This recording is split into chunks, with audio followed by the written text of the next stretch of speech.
Social మీడియాలో ఎక్కడ చూసినా నాగ చైతన్య గారి ఎంగేజ్మెంట్ ఫోటోలు, నాగ చైతన్య గారు అలాగే సమంత గారి పాత ఫోటోలు, సాడ్ మ్యూజిక్, రకరకాల న్యూస్ వైరల్ అవుతుందండి బాగా. నాకు అది చూసినప్పుడు నేను కూడా దీని మీద స్పందించాలనిపించింది. అనిపించే ఈ వీడియో చేయడం జరుగుతుందండి. సమంత ఈ అమ్మాయిని ఏం మాయ చేసేవే సినిమాలో మొట్టమొదటి చూశారండి తెలుగు ప్రేక్షకులు. అందరితో పాటు నేను చూశాను. నిజంగా సినిమాలో సమంత, నాగ చైతన్య వాళ్ళిద్దరిని చూసినప్పుడు అరే వీళ్ళిద్దరూ నిజంగా కూడా పెళ్లి చేసుకుంటే చాలా బాగుంటుందని ఆ ఫస్ట్ సినిమాకే ఆంధ్రప్రదేశ్లో చాలామంది ఫిక్స్ అయిపోయారు. ఈ దేశంలో కొన్ని పాపులర్ జంటలు ఉంటాయండి. వాళ్ళిద్దరు పెళ్లి చేసుకుంటే బాగుంటుంది, చూడడానికి చక్కగా ఉంటుంది అనిపించే జంటలు ఉంటాయి. దానిలో ఉదాహరణకి షారుఖ్ ఖాన్, కాజోల్ వాళ్ళిద్దరూ పెళ్లి చేసుకోవాలని దేశంలో చాలామంది కోరుకుని ఉంటారు. నేను కూడా కోరుకున్నాను. అలాగే ప్రభాస్ గారు, అనుష్క వాళ్ళ పేరు కూడా చాలామందికి నచ్చద్ది. వాళ్ళు చేసుకోరనుకోండి, అది వేరే విషయం. అంటే ఒక అభిమానులుగా మనం కోరుకోవడంలో తప్పలేదు కదా. అలా ప్రజలు చాలామంది కోరుకుంటారు. ఇలాంటి సూపర్ హిట్ పేర్స్ ఉంటాయి కొన్ని. వీళ్ళతో పాటు సూర్య గారు, జ్యోతిక గారు వాళ్ళిద్దరిని కూడా, అది కూడా సూపర్ హిట్ పేరు. భారతదేశంలో తిరుగులేని జంటలు ఉంటాయి కొన్ని. అంటే ఎక్కువ మంది అభిమానులు ఉంటారు ఆ పేరుకి, ఆ భార్యాభర్తలకి అభిమానులు ఉంటారు ఆ జంటకి. అలాగే నాగ చైతన్య, సమంత కూడా. అయితే ఈ జంట గురించి మాట్లాడాలనిపించినప్పుడు అండి, సమంత స్టార్టింగ్లో తను వచ్చిన విధానం కానీ, తను ఇక్కడ స్థిరపడిన విధానం కానీ, అక్కినేని వారి ఫ్యామిలీలోకి కోడలుగా వెళ్ళగలిగిన స్థాయి సంపాదించడంలో కానీ, తర్వాత తనకు వచ్చే సినిమాలు, తను నిలబెట్టుకున్న యాటిట్యూడు, అన్ని విషయాలకు కూడా తనకి హ్యాట్స్ ఆఫ్ తెలియజేయాలండి. ఎందుకంటే చాలా అమాయకురాలుగా, చాలా చిన్నపిల్లగా వచ్చింది. అలాంటి ఆమె అక్కినేని ఫ్యామిలీలోకి కోడలుగా వెళ్ళటం అనేది ఒక రకంగా అమ్మాయి అదృష్టం అని చెప్పాలి. 100% అమ్మాయి అదృష్టం అది. ఎందుకు చెప్తున్నాను ఇదంటే, ఇప్పుడు ఐశ్వర్యరాయ్ గారు ఉన్నారు, అమితాబ్ బచ్చన్ గారి ఇంటికి కోడలుగా వెళ్ళారు ఆవిడ. అలాగే జెనిలియా గారు ఉన్నారు, ఒక ముఖ్యమంత్రి గారి ఇంటికి కోడలుగా వెళ్ళారు. హీరోయిన్లుగా వచ్చిన వాళ్ళకండి ఆ ఫేమ్ ఎక్కువ కాలం ఏమి ఉండదు. కొద్ది కాలం తర్వాత ఫేడ్ అవుట్ అయిపోతారు. ఫేడ్ అవుట్ అయిపోయేటప్పటికి ఈ ప్లాట్ఫామ్ ఏదైతే ఉందో అది వాళ్ళని జీవితకాలం చాలా మంచి స్థాయిలో, ఒక గౌరవప్రదమైన స్థాయిలో నిలబెట్టేద్ది. ఇక్కడ అక్కినేని ఫ్యామిలీ అంటే మామూలు ఫ్యామిలీ కాదు. అది తెలుగు రాష్ట్రాల్లో ఈక్వల్ టు ఒక సీఎం రేంజ్ కుటుంబం అది. అలాంటి కుటుంబంలోకి తను చాలా ఈజీగా, చాలా సంతోషంగా వాళ్ళ అమ్మాయిని కోడలుగా స్వీకరించడం జరిగింది. ఇది ఎందుకు చెప్తున్నాను నేనంటే, మనం సినిమాలో నాగార్జున గారు అప్పటికే వీళ్ళిద్దరికీ లవ్ ఉంది, వీళ్ళు పెళ్లి చేసుకోబోతున్నారని తెలుసు ఆయనకి. ఆ సినిమాలో నాగార్జున గారు సమంత గారి మీద చూపించిన ప్రేమ ఏదైతే ఉందో సొంత కూతురు మీద చూపించిన ప్రేమలా ఉంటుంది ఆ సినిమాలో. ఎందుకంటే ఆయన నిజంగా ఫీల్ అయ్యి చేశాడు ఆ పని. నిజంగానే సమంతని సొంత కూతురులో యాక్సెప్ట్ చేశాడు. చాలా ప్రేమగా, చాలా గారాభంగా ఆయన ఆ కుటుంబంలోకి తనను ఆహ్వానించడం జరిగిందండి. ఆ ఫ్యామిలీ నుంచి నాగ చైతన్య కానీ, ఇంకోటి చెప్పాలంటే నాగ చైతన్య గురించి జనరల్గా హీరోలకి రూమర్లు ఉంటాయి. ఆ హీరోయిన్కి, ఆ హీరోకి అఫైర్ ఉంది, ఈ హీరో పలానా హీరోయిన్కి ఇలా తిరిగాడు అని రూమర్స్ ఉంటాయి. నిజాలు అబద్ధాలు పక్కన పెడదాం. కానీ నాగ చైతన్య మీద అలాంటి రూమర్ కూడా లేదు. అంటే అంత జెన్యున్ క్యారెక్టర్ అయింది. చూడడానికి డీసెంట్గా ఉంటాడు, తన బిహేవియర్ డీసెంట్గా ఉంటుంది, ఆ ఫ్యామిలీ డీసెంట్. ముఖ్యంగా ఎందుకు డీసెంట్ అంటానంటే, ఎటువంటి కాంట్రవర్సీలు ఉండవు. మేబీ వాళ్ళు పాలిటిక్స్లో లేకపోవటం వల్ల అనుకుంటా. ఏమి ఆరోపణలు ఉండవు, విమర్శలు ఉండవు, కాంట్రవర్సీలు ఉండవు.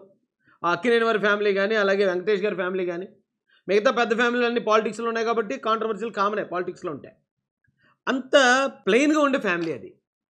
అలాంటి ఫ్యామిలీలోకి సమంత కోడలుగా వెళ్ళటం, వెళ్ళిన తర్వాత పరిణామాలు నిజంగా అప్పటి వరకు సమంత ఆ జర్నీలో తను ఎదిగిన విధానం, నిలదొక్కున్న విధానం, తను ఏ కుటుంబానికి కోడలుగా వెళ్ళిందనే విధానం, అమ్మాయి నిజంగా సక్సెస్ఫుల్ పర్సన్ అండి అప్పటి వరకు. ఎప్పుడైతే మ్యారేజ్ అయిన తర్వాత తను కొన్ని క్యారెక్టర్లో ఎంచుకోవడం విషయంలో కొన్ని పొరపాట్లు చేసింది అనిపించింది నాకు. ఎందుకంటే వాళ్ళు వెళ్ళిన ఫ్యామిలీని బట్టి క్యారెక్టర్లు ఎంచుకోవాల్సి ఉంటుంది. జనరల్గా పెళ్ళైన తర్వాత అసలు యాక్టింగే చేయనివారు చాలా కుటుంబాల్లో. ఉదాహరణకి మహేష్ బాబు గారిని తీసుకోండి. మహేష్ బాబు గారి భార్య నమ్రతా శిరోద్కర్ గారు, ఆవిడ మిస్ వరల్డ్, మిస్ ఇండియా, ఆవిడ బాలీవుడ్ హీరోయిన్, చాలా ఫేము. అలాంటి ఆమె కూడా మన తెలుగింటి గట్టమనేని వారి ఇంటికి కోడలుగా వచ్చిన తర్వాత ఇంక యాక్ట్ చేయడం మానేసింది. అంటే మహేష్ బాబు గారికి కూడా అదే ఇష్టమై ఉండొచ్చు. యాక్ట్ చేయడం నాకు ఇష్టం లేదంటే మానేసిందంటే. అలా అక్కినేని వారి ఫ్యామిలీలోకి వెళ్ళిన తర్వాత ఒకవేళ నాగ చైతన్య వద్దు అంటే మానేసినా కూడా, యాక్ట్ చేయడం మానేయటం కూడా అదేమంత నేరం కాదండి. ఎందుకంటే అప్పటి వరకు ఒక మంచి స్థాయి, ఒక క్రేజ్ సంపాదించుకుంది. క్రేజ్ సంపాదించుకున్న తర్వాత ఇక భర్త, పిల్లలు, అంటే ఇక్కడ నేనేమి మహిళ అని చిన్నచూపు చూడట్లేదండి. తను ఒకవేళ నా ఇంట్లో ఆడపిల్ల అయినా సరే నేను ఇలాగే చెప్పుందునేమో. అయితే తన తర్వాత నుంచి ఎంచుకున్న క్యారెక్టర్లు కానీ, తన డ్రెస్సింగ్ కానీ ఒకంత అభ్యంతరకరంగానే మారిపోయిన తర్వాత వీళ్ళిద్దరి మధ్య డిస్టర్బెన్స్లు వస్తున్నాయి అని విన్నాం. అప్పట్లో శామ్ జామన్ ఒక షో జరిగేది. ఆ షో సమంత గారే చేసేవారు. ఆ షోకి నాగ చైతన్య గారు వెళ్ళారు. వెళ్ళినప్పుడు వాళ్ళిద్దరి సంభాషణలో ఆవిడేదో అడుగుతుంది. అడిగినప్పుడు నాగ చైతన్య గారు అంటారు, నేను జనరల్గా నేను సలహా ఇస్తే తీసుకోవు కదా నువ్వు ఇంట్లో అయితే, ఇక్కడైతే తీసుకుంటావా అని అడుగుతాడు కామెడీగానే. కానీ ఆ మాటలో నాకు ఏమనిపించిందంటే, ఇంటి దగ్గర ఈయన ఏదైనా సలహా చెప్తే ఆవిడ తీసుకోదనమాట. ఆవిడకి నచ్చితేనే చేస్తుంది తప్ప, సరే ఆయనకి నచ్చింది కదా అని చేద్దాం అనుకునే ఆ నేచర్ అప్పటికి ఇంకా ఆవిడలో లేదు. ఎందుకంటే తన వయసు అవ్వచ్చు, ఎందుకంటే చిన్నపిల్ల కాబట్టి అవును నేను అనుకున్నదే కరెక్ట్ అనే పట్టుదల ఉండుండొచ్చు. అయితే ఆ పట్టుదల వల్ల వాళ్ళు చిలికి గాలివాన్ అయిపోయింది అనుకున్నానండి. నాకైతే ఆ విషయంలో వీళ్ళ బ్రేకప్ విషయంలో సమంత గారిది ఒక ఇంత తప్పు ఉందేమో అనిపించింది. కానీ ఆ చిన్న పొరపాట్లు కామనే. సమంత గారు తప్పు చేశారు కాబట్టి నాగార్జున గారు, నాగ చైతన్య గారు అమ్మ నువ్వు మాకు వద్దని చెప్పి మెడపట్టుకుని బయటికి గెంటే వ్యక్తిత్వాలు అయితే కాదు. అది ఆంధ్ర రాష్ట్రం అంతా తెలుసు, తెలుగు రాష్ట్రాలకు తెలుసు. తను ఒకవేళ తప్పుగా మాట్లాడినా, తప్పుగా యాటిట్యూడ్ చూపించినా, తిరగబడినా, లేకపోతే ఎదిరించినా మెడపట్టుకుని బయటికి గెంటేయడం, విడాకులు ఇచ్చేయడం అనే ఫ్యామిలీ అయితే కాదు. అది ఖచ్చితంగా వాళ్ళకి నచ్చినా నచ్చకపోయినా భరించుకుంటూ వెళ్ళే మనుషులే.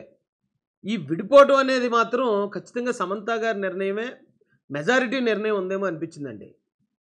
ఎస్, నాకు మంచి అవకాశాలు ఉన్నాయి, నేను మంచి నటినే, నన్ను కూడా దేశం మొత్తం గుర్తిస్తుంది, ఇలాంటప్పుడు నేను ఎందుకు తగ్గుండాలి, నేను ఎందుకు ఇలా ఉండాలనే యాటిట్యూడ్ తోటి తను వచ్చేసింది బయటికి. అయితే ఆవిడ పాయింట్ ఆఫ్ వ్యూలో ఆలోచిస్తే అది కరెక్టే అయి ఉండొచ్చు. కానీ అల్టిమేట్గా నష్టపోయేది ఆవిడ జీవితం అండి. ఎందుకు చెప్తున్నాను ఇది సమంత గారి కంటే, మనకి ఇప్పటికే చాలా తగ్గిపోయాయి ఆఫర్లు. ఇంకొక 2-3 సంవత్సరాలు పోయేటప్పటికి కొత్త హీరోయిన్లు చాలామంది కొత్త ట్రెండ్లో వచ్చేస్తారు. పాత వాళ్ళందరూ ఫేడ్ అవుట్ అయిపోతారు. అయిపోయిన తర్వాత పరిస్థితి ఏంటి? ఇదంతా ఇప్పుడు ఎందుకు చెప్తున్నాను నేనంటే, సమంత గారు ఈ మధ్య 2-3 ఫంక్షన్స్లో ఆవిడ కన్నీళ్ళు పెట్టుకోవడం చూశానండి నేను. అంటే ఒకవేళ ఏమైనా రియలైజ్ అయ్యి ఉంటుంది అంటారా? ఆవిడ రియలైజ్ అయ్యి ఉంటే ఖచ్చితంగా ఒకసారి ఆయన్ని, నాగ చైతన్య గారిని, నాగార్జున గారిని కలిసి సారీ చెప్తే బాగుంటుందేమో అనిపించిందండి నాకు. ఎందుకంటే అందరిలాగా వాళ్ళిద్దరి పేరు బాగుంటుందని కోరుకునేవాడిని. ఇప్పుడు జరిగిన ఎంగేజ్మెంట్ గురించి కానీ, ధూళిపాళ్ళ శోభిత గారి గురించి కానీ నాకేం వ్యతిరేకత లేదు. వీళ్ళిద్దరు కలిసి ఉన్నా విడిపోయినా నాకు వచ్చే నష్టం కూడా లేదు. కానీ ఎక్కువ మంది ప్రజలు కోరుకుంటున్నారు కాబట్టి ఒక ఆడపిల్లగా తను తగ్గించుకోవడంలో అదేం తప్పు కాదేమో అనిపిస్తుంది. సమంత రూత్ ప్రభు తను బేసిక్గా క్రిస్టియన్, కానీ పెళ్ళైన తర్వాత నాగ చైతన్య గారు తన భర్త ఆదేశాల మేరకు ఆయన ఇష్టాలకు అనుగుణంగా ఆవిడ తిరుపతి దర్శనానికి, అలాగే చాలా హిందూ టెంపుల్స్కి వెళ్ళడం, ఆచారాలని క్రమబద్ధంగా పాటించటం, అవన్నీ కూడా గమనించాం మేము. అన్ని విషయాల్లోనూ కరెక్ట్గానే ఉంది. ఎక్కడో చిన్న పొరపాటు జరిగింది. ఆ చిన్న వయసు ఆవేశాలు నిజంగా ఒక మంచి జంటను దూరం చేసే అనిపించిందండి. అయినా సారీ చెప్తే క్షమించే వ్యక్తులే నాగార్జున గారు కానీ, అలాగే నాగ చైతన్య గారు కానీ. అంటే ఈ రాష్ట్రంలో ఒక పౌరుడిగా నేను అభిమానించే ఒక జంట విడిపోయిందనే బాధలో మాత్రమే ఈ వీడియో నేను మాట్లాడడం జరిగిందండి. సమంత నాగ చైతన్య జంట మాత్రం బాగుంటుందండి. అలాగని నాగ చైతన్య ధూళిపాళ్ళ శోభిత గారి జంట కూడా చాలా చక్కగా ఉంది. ఏదో నాకు తోచింది చెప్పాలనిపించింది చెప్పాను. ఒకవేళ ఎవరికన్నా తప్పుగా అనిపిస్తే ఎందుకు తప్పుగా అనిపించిందో కామెంట్ చేయండి.